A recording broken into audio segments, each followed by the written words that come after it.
Hi, everyone, and welcome back into the ConTinual panel room. Tonight, we're discussing science fiction, fantasy, and society. I'm your host, Nancy Northcott, and I have a great panel for you tonight, and I'd like them to go around and introduce themselves, tell you a little bit about their involvement with these genres. And we'll start with Jeanne Adams. Hey, everybody, I'm Jeanne Adams. I write urban fantasy, paranormal romantic suspense, and space adventure with our host, Nancy Northcott. And I'm a longtime fantasy and science fiction reader since I was like a kid. Suzanne? Hi, everyone. I'm Suzanne Church. I write science fiction, fantasy, and horror, and I've recently been spending some time in the mainstream fiction world as well. And again, I have a connection to Nancy, our moderator today, where we have taken some workshops together. Yes, we had. We had a good time, too. We did. Kat? I am Kat Rambo. I write fantasy and science fiction. I have a bunch of short stories published and a space opera coming out this fall. I am a former president of SIFWA, 2 terms on the board, and I run the Rambo Academy for Wayward Writers. Yeah, I'm Micaiah. I also write science fiction. Like Suzanne, I am bad at sticking in genre myself, so I also kind of go and bounce all the way around. In my academic life, I actually mostly study automatons and robots, though in my creative writing life, I'm mostly doing a lot with dark matter and trying to do more with string theory. So I just like to make myself very tired all of the time. That's what I do. Jim? I'm Jim Nettles. I write science fiction, bit of urban fantasy, bit of horror, bit of gothic, bit of this, that, and the other. I also write a lot of nonfiction, a lot of technology publications, privacy, data security, this sort of stuff. And I do a lot of business and technology consulting work in the real world, or whatever is out there. I don't know. I can't say it's real or not. What passes for the real world? Yeah. What passes for the real world?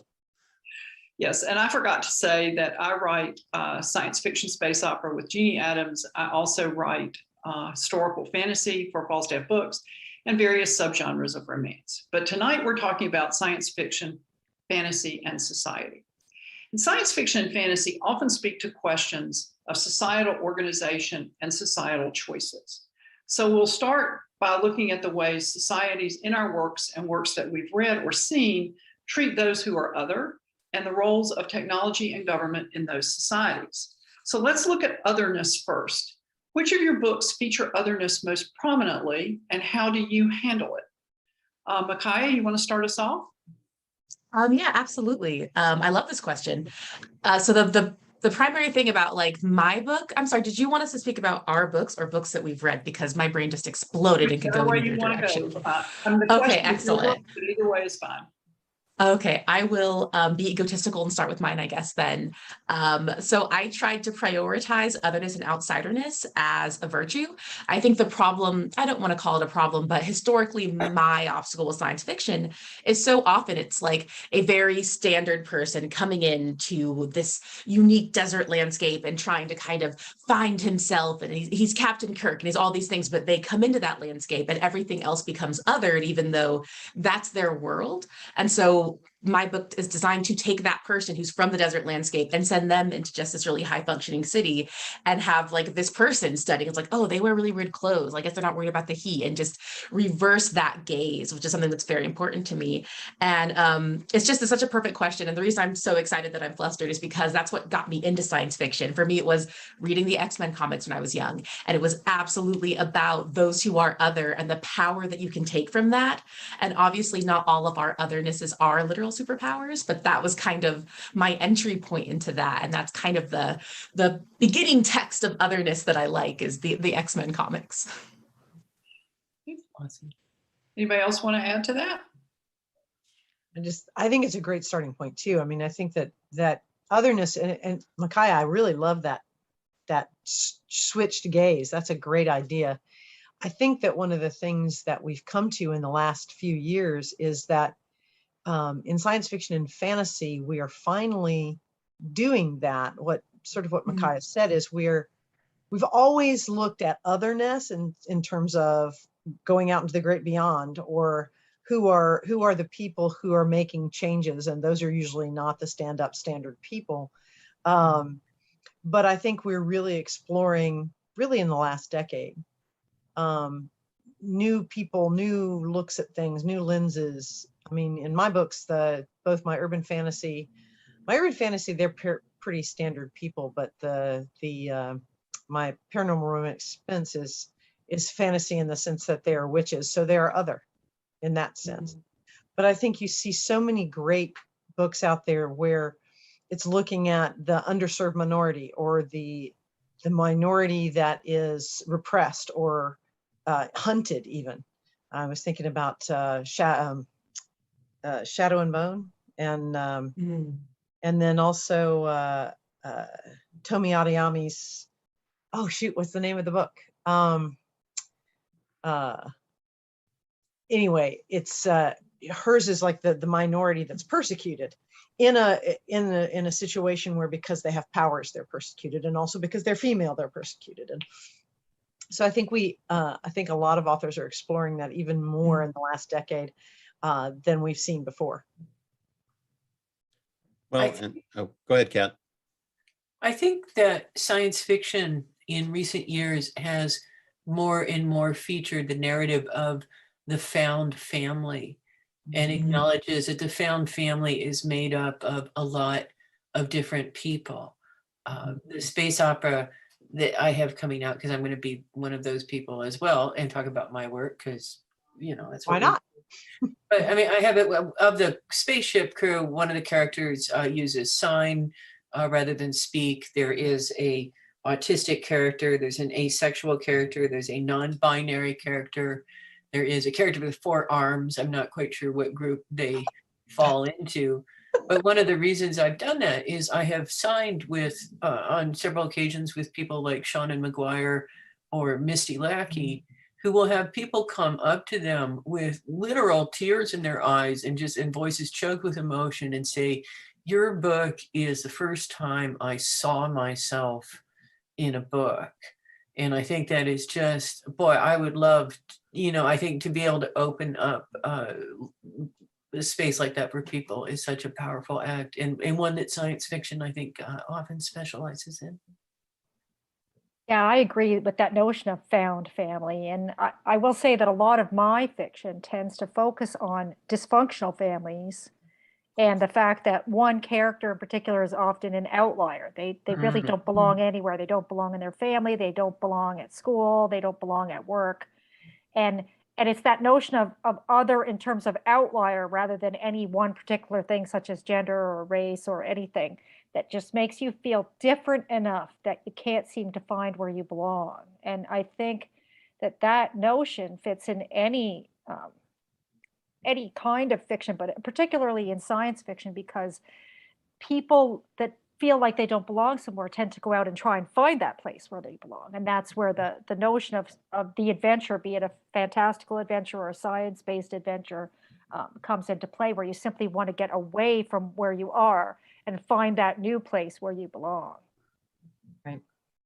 Yeah, and I've played with some of the ideas, especially if you look at some of the more fantasy side I've written, where I like to play with old gods, old deities, gods, monsters, which all have that representation of other. They all, whether it's power or not, you've got that representation, because again, if you're playing with somebody who has not been seen, worshipped, or even heard of in a text in 3,000 years, they're an other, even though they may be a powerful creature, a powerful being.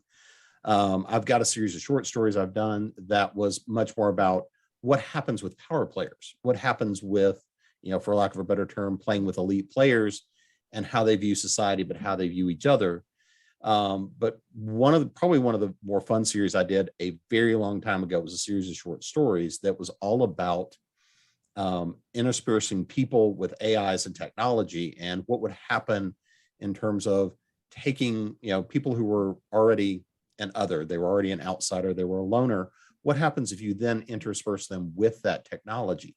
If you take their consciousness and you put them into an AI, you put their consciousness into robotics, and how does that fit into a different society if you have that option? And playing with some of those ideas, you get to play with seeing not only, the outsiders and the loners, but also the people that we perceive as having power. And often how they don't, it's the perception and the projection of power that they rely on. And that's some of the stuff that I've had fun playing with. Yeah, well, Jeannie's in my Outcast Station series. The first book is 2 novellas, and each of our protagonists is an outsider. Jeannie's heroine is from a planet where people committed a horrible terrorist act a generation or two, thank you, before, and they're not sorry. And so this doesn't mean that people from this planet are welcome in other places in the galaxy. And my hero is a deputy marshal, but he got transferred to the armpit of the galaxy because he went against his prior supervisor, who unfortunately for him happens to be a buddy of his new supervisor. And so he's kind of got a toxic aura and both of those characters have to find their places. One of my favorite ever series that deals with otherness is the Vorkosigans. Yeah. The first time I read Miles Vorkosigan, it just broke my heart. And then Miles comes along and he forms the Dendari Free Mercenaries and he makes a life for himself, but he never quite loses that sense of otherness. Because for those who have not read it, Miles's mother was attacked with a gas when she was pregnant with him. And he was born with very brittle bones. He's short in stature. His head is oversized for his body. When we first meet Miles in, I think it's Warrior's Apprentice, he's going over the obstacle course at the Barayan Military Academy, and he can't wear his leg braces because that's not allowed, and he lands and breaks both legs. And so this young man from the most prominent military family on the planet cannot follow in his family's path. And because of a nuclear war a generation or two ago, there are a lot of mutations, and people were called muties, and they were outcasts. And talk about doing the worst possible thing to your protagonist. And so Miles has to deal with all of that as he goes through. And I think about those books when I think about people who really have a difficult path because they don't fit, they don't look right. Does anybody else want to add anything to this topic before we move on? Well, I think one of the things that I've enjoyed in a lot of young adult fiction is that theme, where it's the otherness that you feel. And no matter what society you're born into or what strata of society you're born into, when you're a teenager, you never feel like you fit in. And it doesn't matter how many friends you have. It doesn't matter if you feel like, if you're a part of the cool kids, internally, you don't feel like you fit in. And, you know, if you're in the geeks and freaks or the jocks and whatever, there's always that inner monologue that says, I don't fit. And I think that's why we all can hearken back to that and resonate with not only found family, because the people who do accept you with your warts and all end up being family. And then you also resonate so much with stories about that. And I have enjoyed a bunch of the YA that talks about that and sort of deals with that theme. Okay, well then, yeah, Kat, did you want to add something? Yeah, I want to add just a little bit, because I think this is a super resonant, found family is such a resonant theme for people, because there's a saying, something like 110% of American families are dysfunctional. And I think in many ways, the narrative of kind of the family has failed us. And it is a reassuring one that, in fact, the friends that we make, right, the families that we assemble for ourselves are often those places of solace and healing from the world. And so if we look at the role of technology, technology can be anything from the hero to the villain in a science fiction work. And if you treat magic as technology in fantasy or magic powered technology, it serves the same role. So which of your books that you've written or books, movies, et cetera, that you've read or seen, do you think most effectively discusses the role of technology and in what capacity? Suzanne, you want to start us? Yeah, the one that came to my mind, especially when we were talking about this notion of other, was John Scalzi's lock-in, and that notion that there are two kinds of people in the world, the kinds that are the humans walking around and the kinds that have this lock-in syndrome. that are forced to go around in their robot equivalent bodies. And that notion of, I thought it was just so brilliantly clever that he combined the notion of being a robot and being a human together, because it really is a human. They're just using a robot like a prosthetic. It's just a much more complicated prosthetic. And I really like that notion of mixing that technology piece and that other piece together. And the ensuing stigmas associated with it, oh, you're one of those, I don't want to associate with a robot, that sort of thing. I love prosthetic I'm sorry. Oh, no, go ahead. No, I just love prosthetic because I feel like that's the correct way of looking at it. I cannot remember who said it. Like, I want to say it was Chuck Wendig. I cannot swear to it, but it was essentially that like these superpowers, this magic or technology it was like, look at it like alcohol. It doesn't create a part of you. It highlights what's already there. And I really love that idea. Like, this is something that you are using, and the kind of person you are dictates whether you're Doctor Strange or Rasputin. I guess the book that I would go to is Autonomous by Anna Lee Newitz, because it's such a real, like, this is very much possibly like what our future could be. And in it, technology, whether you're good or bad, whether you're a pirate or government, the technology is just present, and you never know if it's good or evil, because really it's just another stage on which people kind of paint themselves. Yeah, I've seen that done both with technology and magic, and I'm trying to think of a good example of a book in which I've seen it done. But it is one of those things where I think it can be a tool of any kind, like you're saying, Micaiah, and authors have used it so brilliantly in so many different formats. And I had an actual idea for that and a point for that. And it went straight out of my brain. Sorry. Well, what Suzanne was saying reminded me of Asimov's The Caves of Steel, because one of the protagonists is an android, and he's working with a police officer who hates androids and technology. And some years ago, I taught a class on science fiction, fantasy, and society in the college level. And the students made some really interesting points about that book, because they said, if you take the android now and apply all those same arguments to immigrants, the book is timely, even though it was written decades ago. Mm-hmm. Yeah. Well, Will Smith's, there was a movie Will Smith did, I think, for Netflix, and it was Right. the crossover, where the crossover stories where the fairy tale characters essentially had broken through to the modern world, and the prejudice against them, and aliens. I mean, Ripley hates the AI and distrusts the AI so immensely until the end. And that battle of other, going back to other versus humanity or technology taking over. I mean, we've always got Terminator to look at too. Is it good? Is it bad? Is it overwhelming? The Matrix?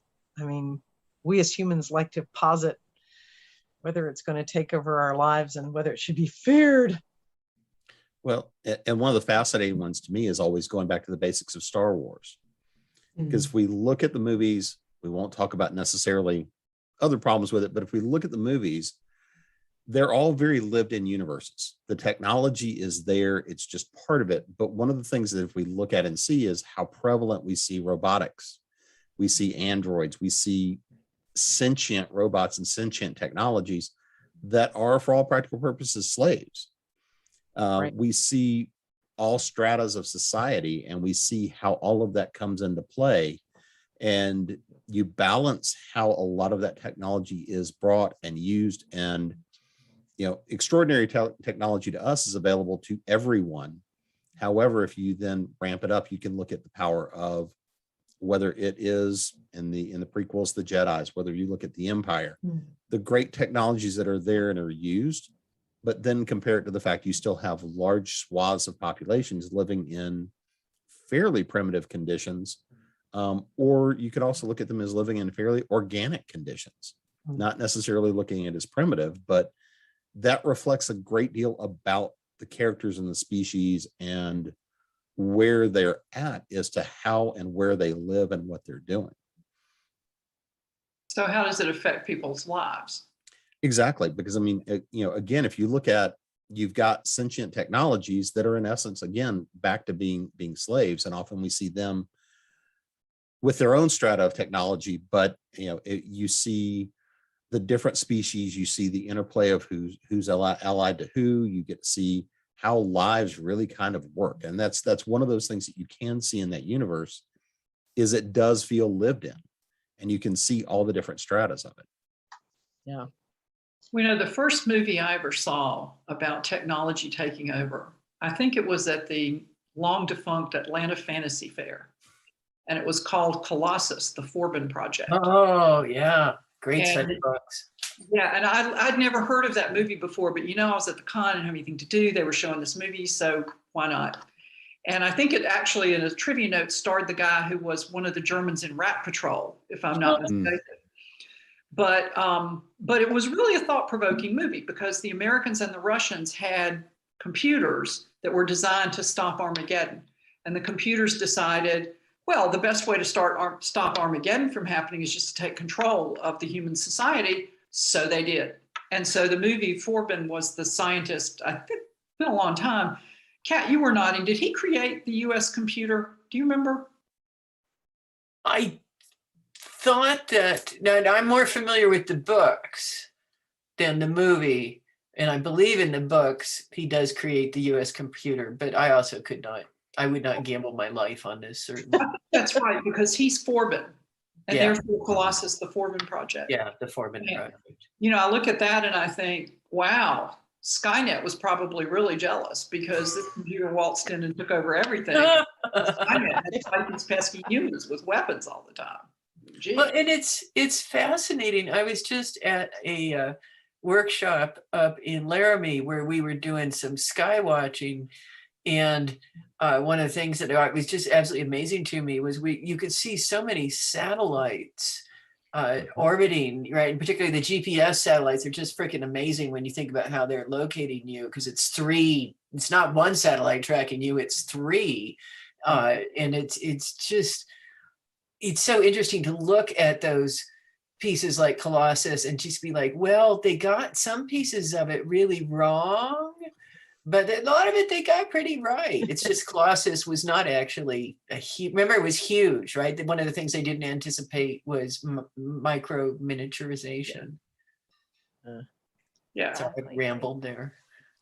Well, and then you look at things like, the Starlink satellites that they're dropping now around the planet. I'll be much happier when they finish not making them sparkle at night, but that's a different story. But the amount of technology we've got that is really directly influencing everybody sitting here. I mean, the technology we're able to use right now Exactly.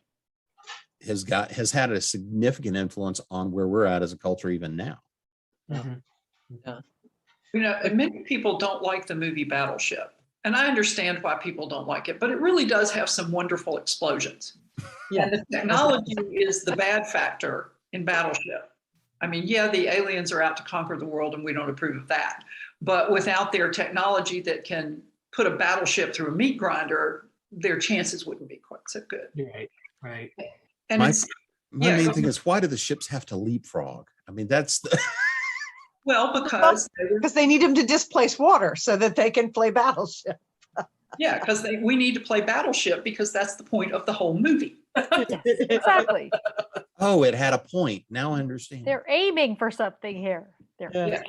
Well, But and you think about. Oh, I'm sorry. Go ahead.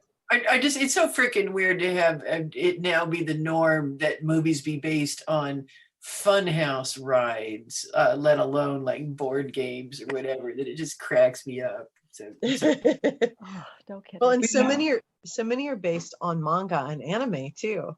yeah. And unfortunately for the movies, they can't do what manga and anime can do. I'm going to be very interested to see what they do with Cowboy Bebop. Yeah. And they've had all sorts of pictures out in the last couple of days, and that's where, sort of like Jim was referencing, the technology is ubiquitous, and Micaiah, you said too, it's sort of hums through all society, and it's how they're choosing to work in and around technology or technology systems, but you know, they're bounty hunters and Right. in space. So, you know, and there's yeah. Although it's funny how sometimes if you look at older books, you say to yourself, the entire plot of this novel could have been solved with a cell phone. Oh, yeah. A simple Yes. 5-minute phone call.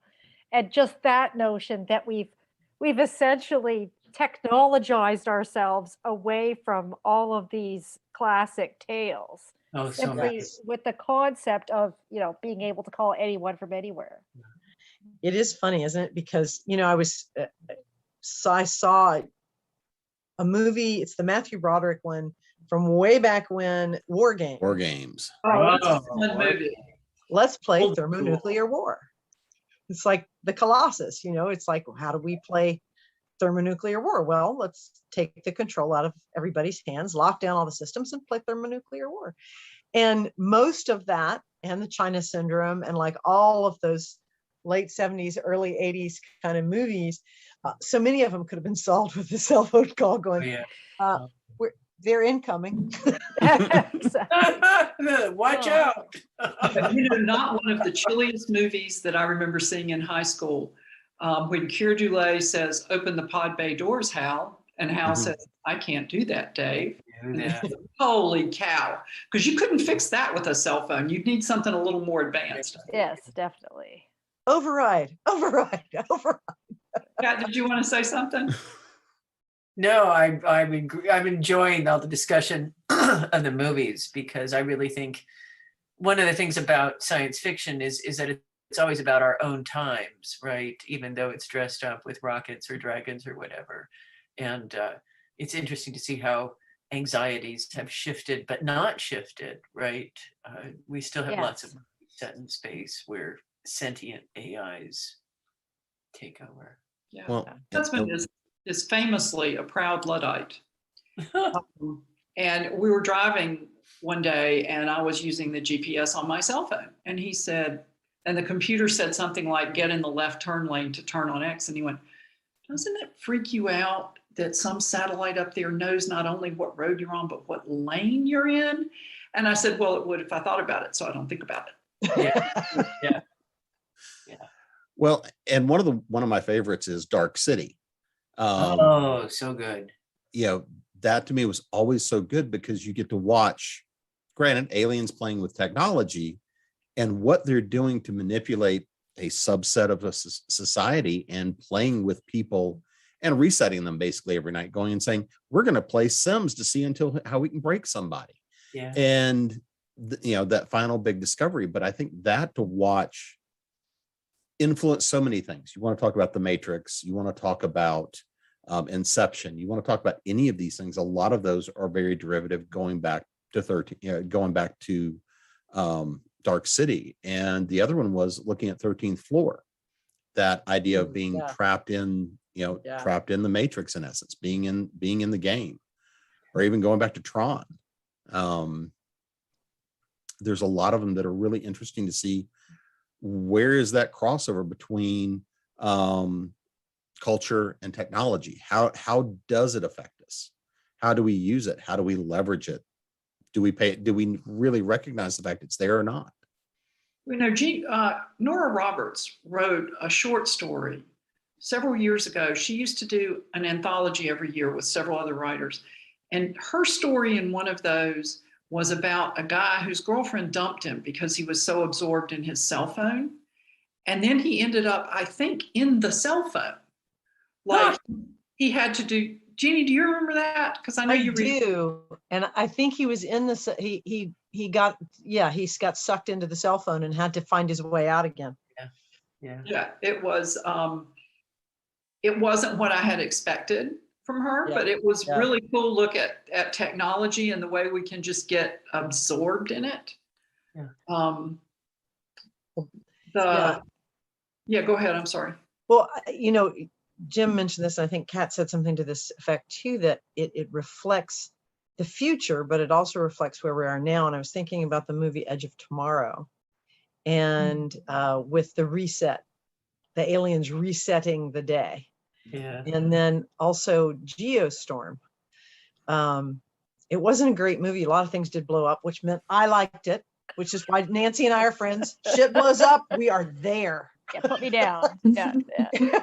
And so, but one of the things that I found so interesting, especially about Geostorm, was what Kat was saying about it reflects the anxiety of our time about climate change and about climate issues, and posits this grand solution, and then how that could be then turned against us. And so it was all those things kind of wrapped up into one. So I kind of had to mention that. I actually wanted to mention one more movie. I think it's called The Final Countdown. And Kirk Douglas is the captain of an aircraft carrier that goes through a time warp. And they're off the coast of Hawaii on December 6, 1941. And the debate within the crew is, we can stop the bombing of Pearl Harbor because, you know, we're talking late 20th century planes and technology and modern aircraft carrier versus 1940s models. And there was a debate about, is it right to do this or is it not? And as best I remember, they finally convinced the captain that they should launch, and then the warp opened up and took them home again. So they made the decision, but they didn't have to deal with the consequences of the decision. So the movie was more about the debate. But being that that was a US Navy aircraft carrier, that kind of leads into the government topic.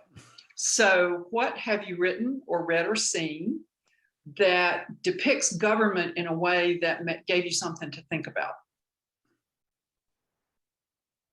Oh gosh, the most recent one, I just reread Ursula Vernon's writing as T. Kingfisher's Wizard's Guide to Defensive Baking.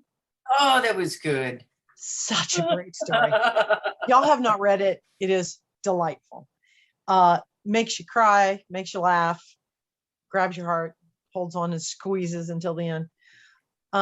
But one of the things that I found so interesting about the story is it's set in a duchy, essentially. Small principality, small staff, but it's the microcosm of the greater world, right? And how the leader, the Duchess, is out of touch with both the common people because she's surrounded by people who are yes persons. And when she has to face treachery, she has to rely on the common people and has to get back in touch with them. And that sense of government's distance from humanity was such an interesting theme in the book, that we make our governments so that they're out of touch. Mm-hmm. We have and I'm going to say this even though my husband is a CPA, the bean counters end up in charge of, the finance people end up in charge of the company whose original founder was trying to make sure people had a car a Volkswagen, something that's for the family but then it becomes the people who are making sure the math is right. How does that actually serve the deal? And it was really interesting to see that microcosm in T. Kingfisher's book. And I think you see that Jim was referencing Star Wars. That to me is the best one of, here's a government run rampant. Yes. Yeah, but they wanted to explain that one a little too much. You're talking about Star Wars, but I just saw the new Suicide Squad. And because I'm truly a masochist, I watched the first one immediately before it. This was a many hours endeavor, and doing that, and I recommend everybody do that. Everybody also spend 7 hours of your life doing that, just because there is such a conversation about military and government happening, and it very much feels like the new one is speaking back to the first one, which is, it was written by somebody who is actively, I believe, still active duty serving the military, and it has like a very certain hierarchy in place. And then James Gunn's version, which is almost to characterize that. It's a really interesting conversation. I'm not going to pick a side, but it's a very interesting conversation happening about superpowers, which is like its own technology, and what governments will do with it once they have it. And what I love from your we won't tell the husband, but the bean counter example is that I think that that's what is truly interesting, is how we're seeing that like the science fiction stories have always been kind of apart from the world, but still trying to explain our own world to us. And we're seeing capitalism manifest in these. So like, I know in my book, I have like a not Steve Jobs character, but you see these kinds of, as these things are happening in the world, they're happening in fiction. I remember when I was writing, I was afraid that I went too far because I had like a, you know, billionaire or millionaire genius who's like trying to like commodify space exploration or going interdimensional exploration. And I was just like, maybe I didn't go too far. And then of course, a year after my book comes out, I am now actually right on time. Old news. It's like, no, there are going to be Exactly. 3 people. They're all going to be Exactly. billionaires and they're going to be in a space race. And I was like, I didn't push it hard enough. It's like, we can't keep up with reality almost. And I would like to say that going back to what Nancy was talking about, that often science fiction and fantasy have been essentially covers for a way of asking the question, what if we took this idea that's related to government and took it just a little too far? Yeah. And I know one of the short stories I wrote was this notion that this group of women decided that men were just so violent and men ran the world. You know, they ran governments. They were going to start their own society where all the women were in charge, and there were almost no men. And they brought with them a great sperm bank, so they could, certainly make more children, but they could choose whether or not they would be boys or girls, and the boys would be treated very poorly and taught to be second-class citizens. And just that notion that essentially what happens is, if you push it ahead far enough, you end up with a situation where there's just as much corruption as there would be in a male-dominated world, and they have to bring some variety, some men back into the world because it's not sustainable. And I think that notion of asking that what if question, what if we took government to this extreme or that extreme, has been discussed and extrapolated and experimented with by so many different science fiction and fantasy authors that is one of the huge swaths of interesting information that we can read to help us examine what's happening now in reality in this sort of safe way. I mean, I think that's what we as authors do, especially in the science fiction and fantasy realms, as we go, hey, look, if you keep down this path, this may happen, Handmaid's Tale. Yes, and here's an example, right? Here's an Yeah. example of how bad it could go. Right. I just read Laura Lamb's Goldilocks, which she wrote several years ago, and before any of the current situation going on in the world. And it sort of posited a continual downgrading of women's rights. Mm. And so these women who are all brilliant astrophysicists and botanists and scientists who were supposed to be on this first, trans system space flight are put as the third shift. They're the ones who built the rockets. They're the ones who designed the systems, and they're now third shift. So they steal it. And that would be a great romp, except it's pretty dark, actually.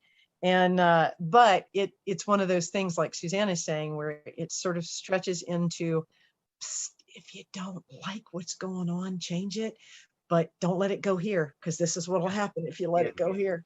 Yeah, careful what you wish for. Yeah.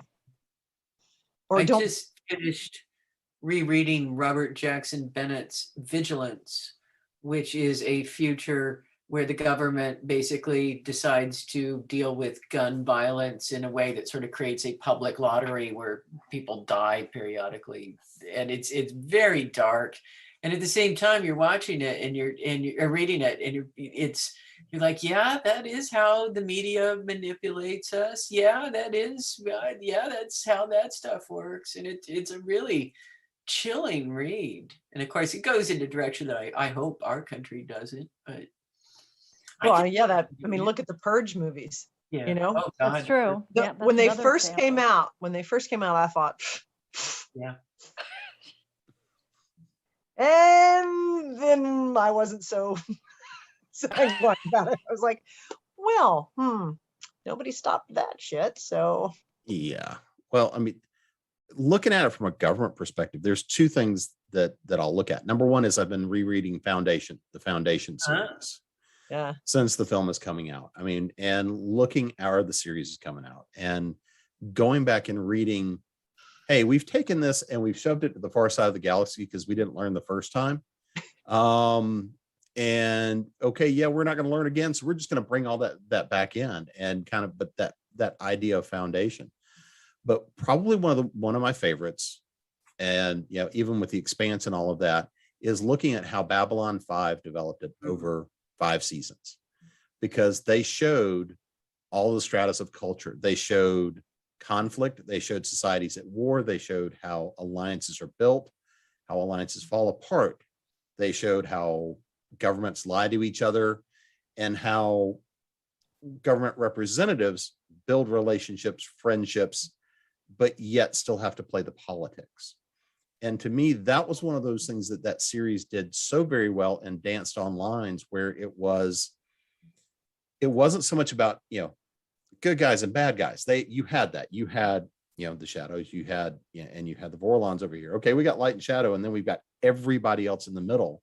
And it played so well about the interspersing of how governments shape culture, but how governments shape governments, and how, you know, the law of unintended consequences comes into play. You know, this decision of X, you know, that butterfly effect of, oh, oops, I didn't mean to trigger a war. That was just a joke at a diplomatic dinner. Whoops, what? You know, oh darn. Yeah, oops. For me, the book that comes together with actually otherness, technology, and government is Fahrenheit 451. Mm-hmm. Because the government's essentially going to decide what you're allowed to think. And if you decide you're going to go in search of ideas that they don't approve of, they'll send this scary mechanical hound after you and track you down. And so even though it's a very futuristic story, it kind of has a dystopian feel to it because it's so dark. I mean, it's not dark without a note of hope, because Montag gives us that, but it's not a happy place. It's not a future I think most of us would want. So that kind of leads into the last thing I wanted to talk about, which is the construction of societies in post-apocalyptic situations. And so has anybody read or seen something about that they really liked, or anything that you want to share? I do. I want to say that this is one of the places where I think the hope punk movement has really kind of furnished some sort of hopeful post-apocalypses. And I think Carrie Vaughn, I forget which book but like The Restless Dead is one of them, where it's basically they're rebuilding. And they're nice books. I mean, good books. I don't mean to make, you know, sometimes nice is not a good word, but they're nice, really nice books. I've lost all words. Someone else speak. I was just trying to look at my Kindle real quick to see there's a series Rebecca Zanetti did, and it is a post-apocalyptic, but it's a romance. And one of the things I think she did very well is the government structure remains in place in the sense that everybody still alive knows how the government structure generally works. So most people are saying, yeah, no, murder's not still wrong. Yeah, even though we're in an apocalypse, still wrong. And she's sort of, I wouldn't exactly call it hopeful. And how did you say that, Kat? Hope punk. Yeah, it's not exactly hope punk, but it's on the outskirts of that, because it's really like, okay, look, none of this went away. None of the knowledge base has gone away. So it's not like we're going to go back striking rocks together to make sparks. We know how to flick a lighter, right? We know how to find matches. And I thought that she did a great job in making sure that apocalyptic sort of situation, yes, the government was part of the problem, but it's also part of the solution. FEMA still exists and things like that. So I thought she did a great job with it. And another one that I thought was interesting look at the way government things went is Rachel Kane's Ink and Bone. Have any of y'all read that? She set up her world that the Great Library of Alexandria was not destroyed. And so books, though, become priceless. They become the currency of the globe, and nobody can own them privately. Oh, interesting. And so they can own a copy that you can read. You can read anything you want, but you can't own the book. And so they became the underground currency. And it almost is a post-apocalyptic in the sense of, because that power and control is centralized to the libraries, making the libraries bad guys, which is really weird. Yeah. It's and that control of knowledge and things is really a flip on the way government handles things and controls things. I thought that was really good. And I read a book a while ago, I think it came out in 2014 or 15, called The Milkman. And in it, instead of having countries, a society based on countries, it was based on corporations, 3 sort of conglomerate corporations that had taken over the world. And everyone worked for one of these 3 corporations. And that work could involve anything from keeping the sewers running to keeping the lights on to police officers. They were hired by a corporation rather than a city, which made, and of course at the beginning of the book there's a murder. And then how do you solve a murder if there are 2 corporations at odds with respect to the suspect pool? And that notion of how things become so different if you take capitalism that little piece too far, and it becomes all encompassing, and that it is controlling everything about your life, from healthcare to your food sources to everything. And RoboCop. Yeah, exactly. What's the one? Demolition Man, right? Demolition Man. Right. Be well, John Spartan. Yeah, that machine will be spitting out tickets to me all day long.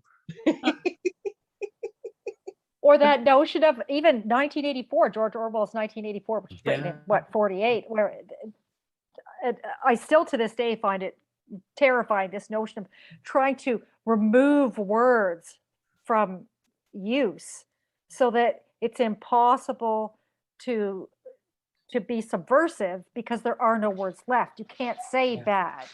You can only say, sorry about that. You can only say double plus ungood. Double right? plus ungood. Double plus ungood is the same as bad, but the word bad is gone. And there's a moment in the story where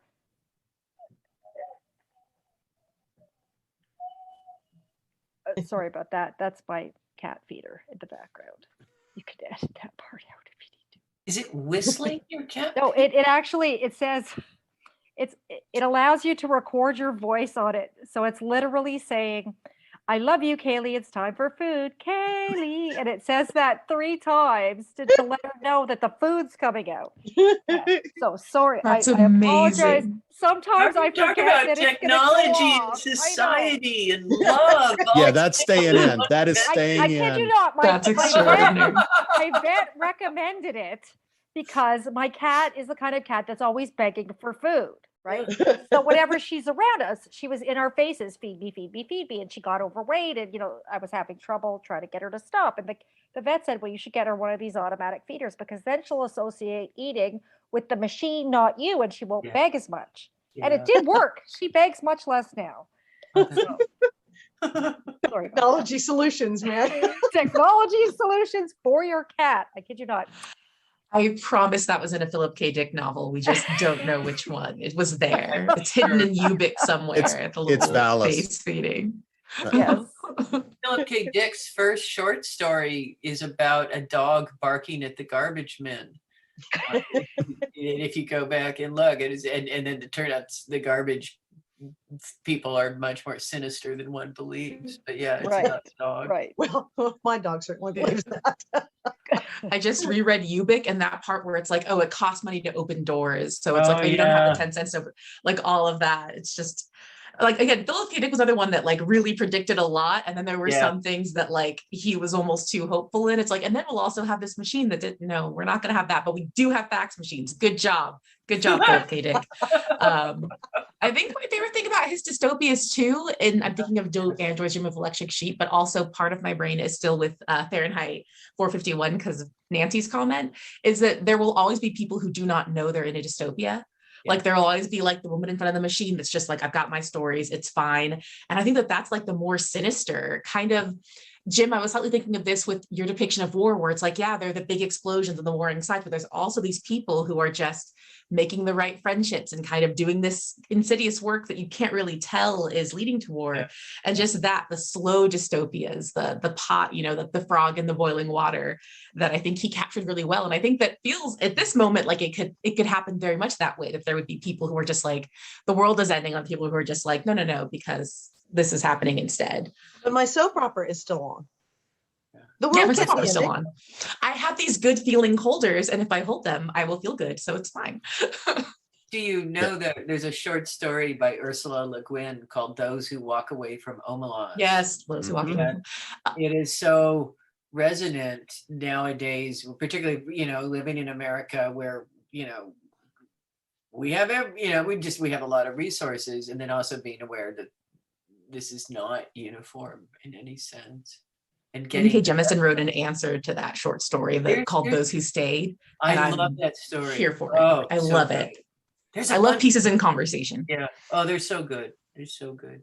Well, and there's two that come to mind for me. Number one is Minority Report, since we're off on Philip K. Dick, talking about dystopians.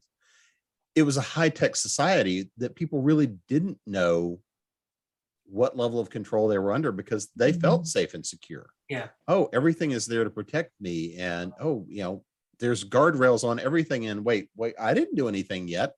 That would be my line, by the way. I haven't done it yet. I just thought about it. I just thought about it. Yet. I'm like, if I'm getting arrested for every time I think about it, never mind. But the other one I just read that was really interesting, and I don't know necessarily to interpret it as dystopian, but I don't know another way to, is how you lose the time war. Oh, Yes. And That was so good. going through that battle, which is really a love letter between two people over time, but still it's the sense of spy versus spy as everything goes, and you watch how things shift and how things turn.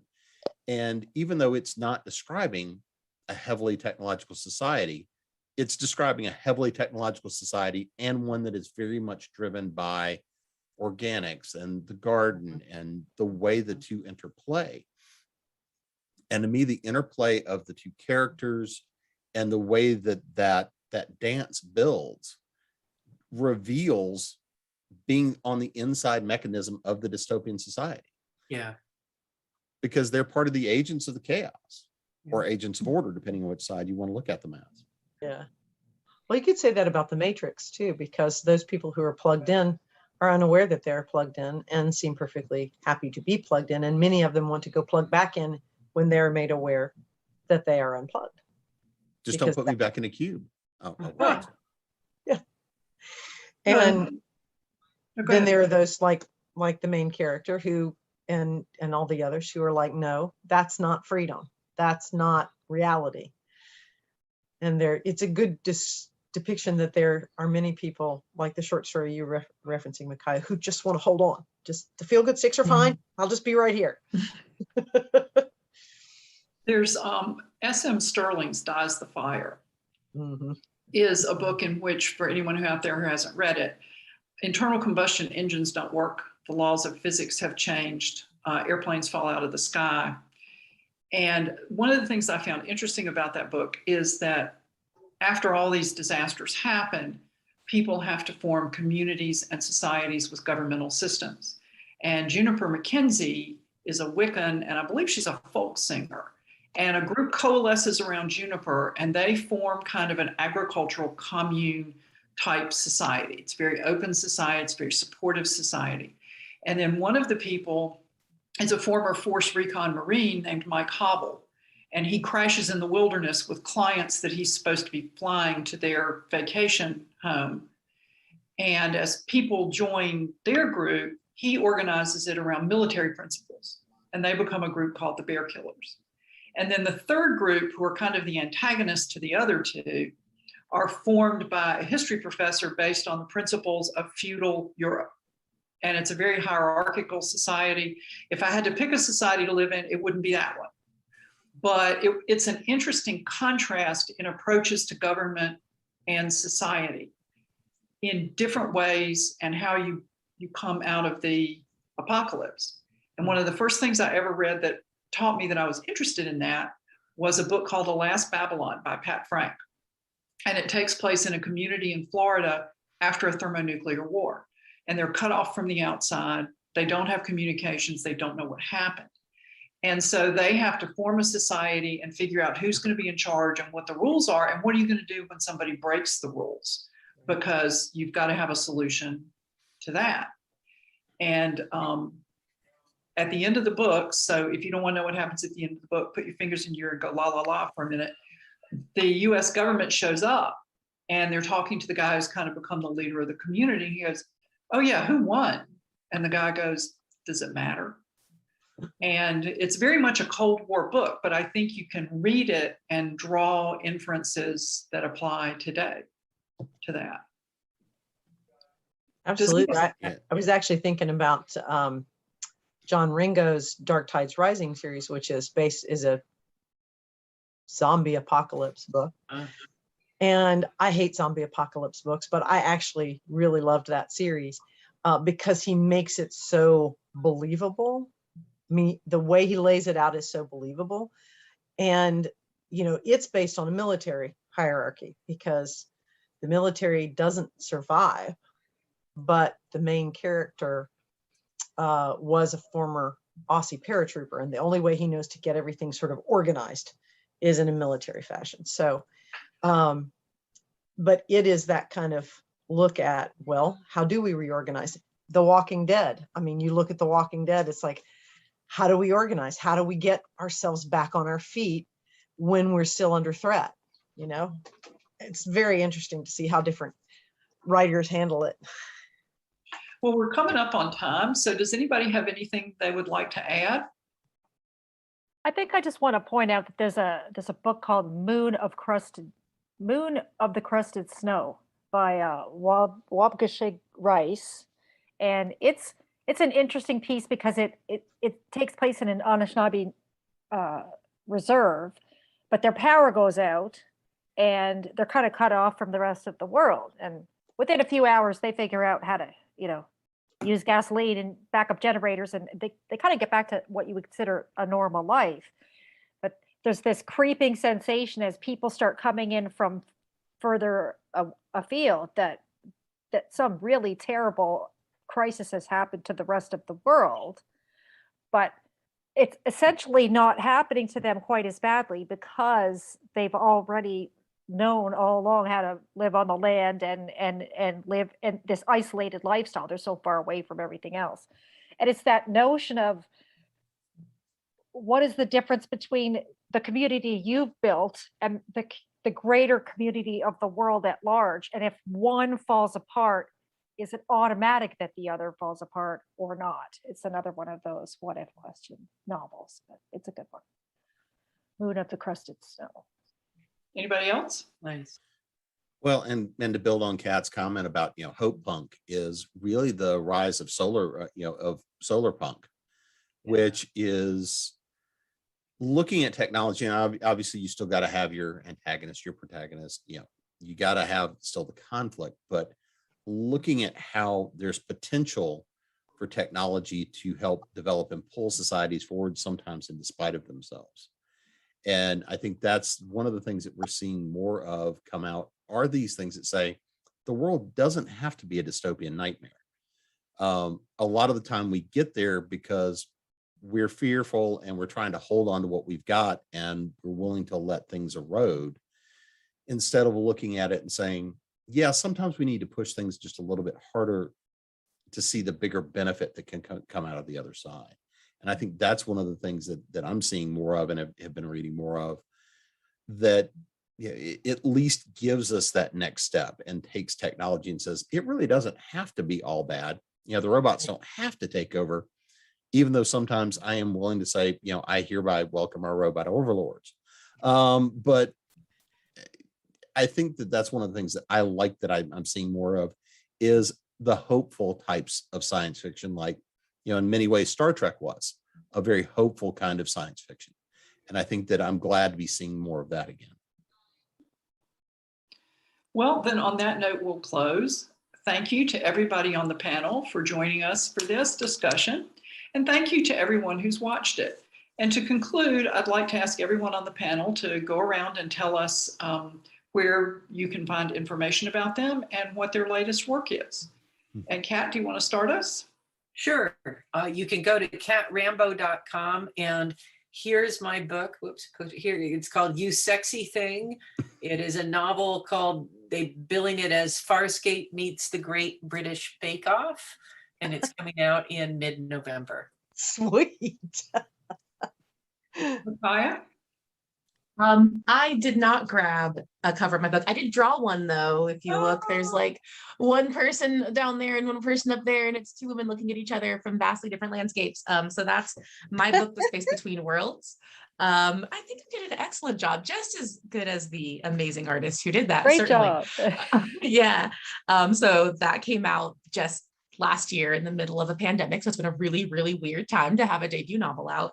But yeah, I'm usually on Twitter at my name, which you're just probably going to yell at me for my opinions. But if you could spell my name correctly and find me, you deserve to yell at me for my opinions. So Suzanne?